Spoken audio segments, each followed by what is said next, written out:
Assalamualaikum warahmatullahi wabarakatuh. Kami dari kelompok 2 yang beranggotakan Diana PTN, Hanifah Khairati, Risa Agustina, dan saya sendiri Arafi. Kami akan mempresentasikan tentang pengertian dan ruang lingkup analisis jabatan. Baiklah, saya akan menjelaskan apa yang dimaksud dengan analisis jabatan.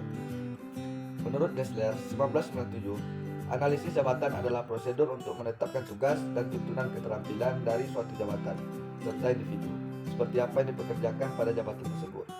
Definisi ini menunjukkan bahwa dalam proses menetapkan tugas dan menempatkan karyawan dalam tugas tertentu dibutuhkan sebuah analisis dan dasar pertimbangan tertentu.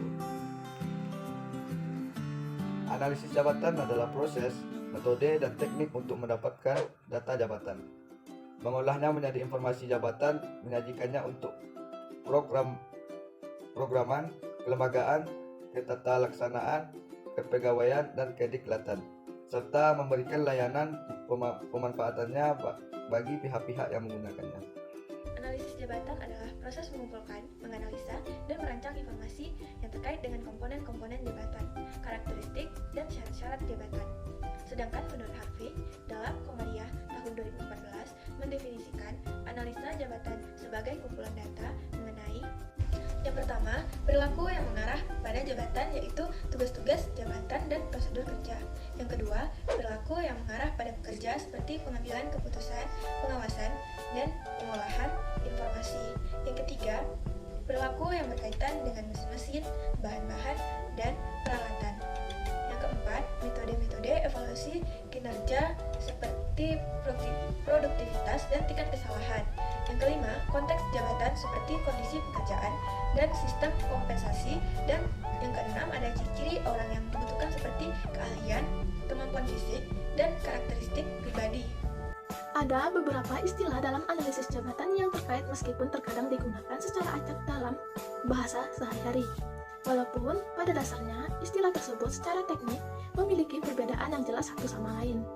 Istilah-istilah tersebut adalah: yang pertama, elemen atau unsur; yang kedua, task atau tugas; yang ketiga, dati atau kewajiban; yang keempat, position atau kedudukan; yang kelima, job atau jabatan; yang keenam, job family atau rumpun jabatan; yang ketujuh, occupation atau okupasi; yang kedelapan, vocation atau lapangan kerja; yang kesembilan, karir. Selanjutnya, ruang lingkup analisis jabatan. Yang pertama, mikro.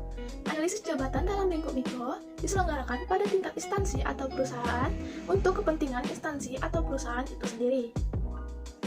Ada beberapa ruang lingkup mikro. Yang pertama, secara tunggal; yang kedua, secara sempit; dan yang ketiga, khusus pada unit organisasi tertentu. Selanjutnya, ada ciri-ciri mikro. Yang pertama, informasi rinci; yang kedua, semua sasaran diteliti; dan yang ketiga, tingkat akurasi tinggi.